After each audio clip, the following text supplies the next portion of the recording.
Bonjour à tous, bienvenue dans cette nouvelle vidéo. Aujourd'hui, je vais vous parler de Kong Skull Island. Ce film qui m'a fait vraiment aimer le personnage du King Kong parce que le Peter Jackson, ça m'a pas assez convaincu. Là, ce film a essayé de convaincre à aimer cet univers, mais plus le King Kong japonais et ce film Kong. Donc là, ce film est réalisé par George Berg. Donc c'est un film de 2017, donc c'est le film un peu la suite de Godzilla, enfin, pas une suite de Godzilla, mais référence à Godzilla. Bon, je vous viendrai ces détails après. Donc le film a été annoncé en 2015 qu'un nouveau projet de King Kong va se faire. Donc là, ils ont créé le Monsterverse avec Godzilla et avec King Kong. Donc là, le film, la bande-annonce du film est sortie en 2016. Donc le film est sorti en 2017. Donc là, on a un groupe, le monarque qui a découvert une île cachée par un vortex qui s'appelle l'île du crâne, donc Skull Island. Et donc là, c'est sûrement cette île, les origines de tous les kaiju et tout ça. Ils vont sur cette île et ils découvrent un singe géant, donc un King Kong gigantesque. Donc là, il faut savoir que ce film Kong est adolescent. Donc là, Kong va bien sûr démolir les hélicoptères, l'armée, et celui qui fait le militaire qui veut sa peau, Samuel L. Jackson, veut sa peau. Donc là, Colonel Packard, donc là, il veut se venger de Kong. Et plus tard, parce que il y aura deux groupes qui seront séparés, et découvre un ancien soldat de la Deuxième Guerre mondiale qui est échoué sur cette île et qui annonce qu'il s'appelle Kong et qui protège cette île et ses habitants contre des créatures, les Skullcravels, donc ce sont des lézards avec des pattes à l'avant, une longue queue à l'arrière et qui ont des petits yeux mais qui ont un festin féroce. Il a dit que c'est à cause d'eux que la famille de Kong a été tuée, hélas. Donc il est le dernier de représentants de son espèce sur cette île. Donc là, il est adolescent, il doit continuer à grandir. Et là, ils vont tenter de le protéger et tout ça. Donc là, ils vont avoir une ambiance avec les squelettes, les skullcravats. Le film est génial. Et ce sera un gros succès au box-office. Donc pour moi, c'est le meilleur film de King Kong jamais fait parce que Peter Jackson, ça m'a laissé un peu... bah, juste un papier collé, quoi. Là c'est quelque chose de nouveau. Et en plus, là, il y a des créatures, il n'y a pas de dinosaures, mais c'est ça qui est super. Ils ont réinventé une bestiaire vraiment géniale. Personnellement, ça fait du bien de changer de bestiaire. Donc là, on a les Skullcravel, Skullbuffalo, des daims et d'autres créatures. Il y a même des créatures qu'ils ont dû obligés de supprimer, mais qu'on pourrait retrouver dans Godzilla vs Kong. Donc il y a des tigres blancs avec des cornes, un serpent géant. Et dans le comic que je vous parlerai également, parce que ce sera une sorte de suite à ce film, donc le comique Beer of Kong, que je vous parlerai également. Donc là, le film est couleur vraiment orange. Après, ce film se passe dans les années 70. Donc, tandis que les Godzilla, ça s'est passé à notre époque, donc 2014-2019, Kong, ça se passe dans les années, les années 70, donc 1973, donc la guerre du Vietnam et tout ça. Donc là, Kong était jeune et dans le film prochain, il sera assez âgé. Donc là, il va avoir une barbe qui va le pousser.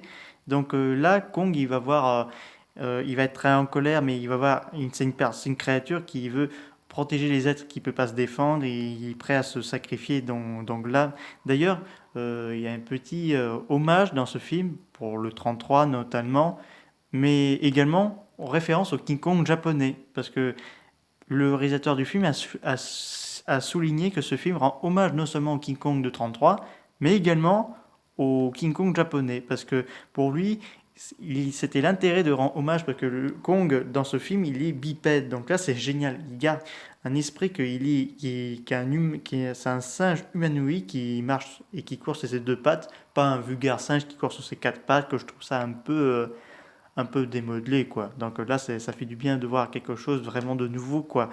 Et Kong Skull Island, ça m'a vraiment touché parce que je l'avais vu au cinéma en 3D, donc il y avait vraiment une magie différente de celui de Peter Jackson là. Donc là, Kong Skull Island, ils ont même rajouté des aurores boréales, des belles couleurs, quoi. La musique, ce sera lui qui va faire Détective Pikachu en 2019, donc je ne me rappelle plus trop le compositeur de la musique, mais il a bien réussi la composition de la musique, surtout les scènes de la jungle, les combats, donc voilà. Et c'est ça qui est bien, c'est le Dr Brooks, annonce qu'il y aurait eu des couloirs, donc la théorie de la Terre creuse, qui se sera reparlée dans Godzilla 2 et dans le prochain Godzilla vs Kong, qu'il y aurait eu des passages, que ces créatures jailliraient hors du sol pour revivre, pour reprendre position cette planète, de leur planète. Parce que comme dans le Godzilla 1, là, Honda, celui qui va raconter les monstres existent, donc là, ça m'a fait une sensation. Là, j'ai eu des frissons quand il a dit ça, parce que c'est leur planète, leur appartient, parce que lui, il a vu des monstres quand il était plus jeune dans l'armée. On a clairement une photo qu'un bateau s'est fait défoncer par quelque chose, donc voilà. Et le personnage de Brooks, il sera réintégré dans Godzilla 2. Je sais pas si tout le monde a fait attention, mais c'est vrai.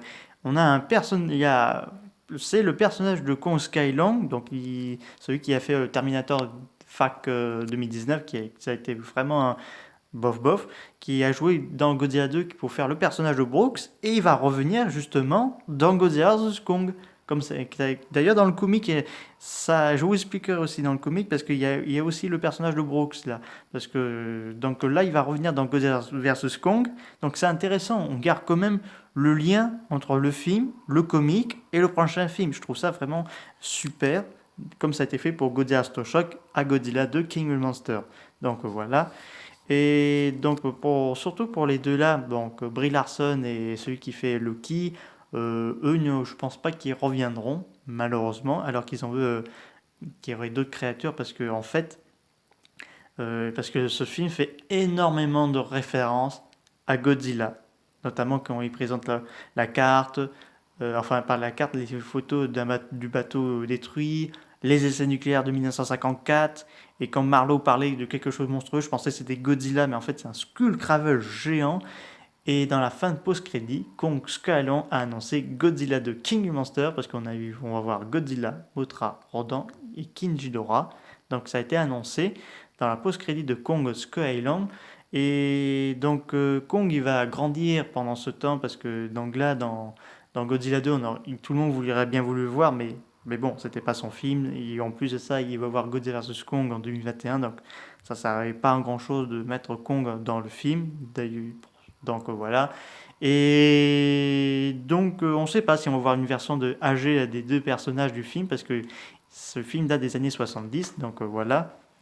Donc il protège l'île et affronte le Skullcravel, donc le gros, appelé par Marlowe. Donc les Skullcravel sont en, sont de retour. D'ailleurs, le Skullcravel qu'affronte Kong, c'est encore un adolescent, le Skullcravel. Donc il y aura des Skullcravel adultes, et Kong va grandir et il va développer des armes et tout ça, parce que je trouve dans ce film, il a une intelligence quand même, contrairement contrairement à Peter Jackson, qui a fait un Kong assez brutal. Donc là, bon, il est un peu brutal, mais il a une intelligence. Ça peut l'aider dans des combats titanesques, quoi. Donc là, ça fait vraiment un Kong. Ça fait vraiment plaisir de voir quelque chose de nouveau, quoi. Parce que c'est dommage de rester sur des King Kong qui kidnappent encore des femmes, que ce soit encore des reboots et tout ça, et au final, il va être abattu à New York et tout ça. Là, c'est quelque chose vraiment génial. Et en plus, il y a des scènes qui n'ont été jamais filmées, parce que pour faire le tournage de Kong Skylong, ça a été fait à Hawaï, pas loin des tournages de Jurassic World, euh, dans le Queensland en Australie, également dans le Vietnam, le Laos surtout. Et donc voilà quoi, c'est vraiment super. Il y a des décors vraiment splendides, que je trouve que c'est dommage qu'on ne peut pas faire ça quoi. Donc ce film, je vous le recommande le plus quoi, parce que personnellement, c'est celui-là qui m'a vraiment fait le coup de cœur quoi. Parce qu'en plus de ça, il y a des références avec Godzilla. C'est vraiment, vraiment super. Pour ceux qui vont acheter en Blu-ray, vous avez une bonus bien plus que le DVD là, parce que là, dans le bonus Blu-ray, ils vous parleront que la bestiaire de Skull Island. Dans ça, c'est génial. Donc c'est dommage qu'on n'a pas dans ce DVD là.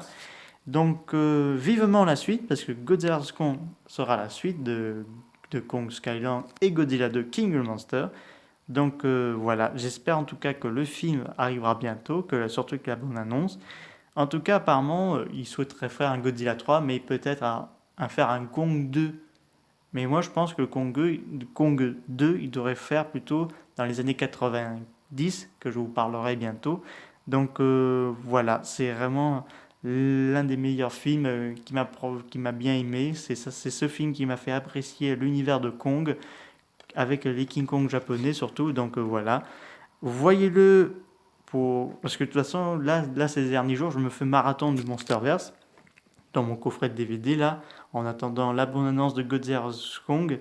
Donc voilà, faites-vous votre petit marathon de Monsterverse parce que là je suis en train de me faire. Donc là je me referai bientôt Kong Skull Island. Donc voilà, c'est un vrai plaisir de regarder ce film, c'est très divertissement, je passe un bon moment, il y a les créatures vraiment nouveaux quoi. Ben bon quoi, tu vois sans arrêt les dinosaures quoi, tu peux pas mettre autre chose que ça. Donc là enfin, George Berg répond enfin à nos envies. On a une toute nouvelle bestiaire, reptiles monstrueux, insectes gigantesques. Donc là, c'est vraiment super. Donc voilà. Donc un King Kong qui n'est pas un papier collé. Donc ça, c'est génial. Espérant que ce ne sera pas trop le cas dans les années à venir. C'est la fin de cette vidéo pour Kong Skyland. Bon, je pense pas que ce soit le dernier vidéo que je fais sur King Kong parce qu'il va y avoir le prochain en 2021. Donc je vous tiendrai au courant des sorties de Godzilla vs Kong. Je vous dis à très bientôt. Au revoir.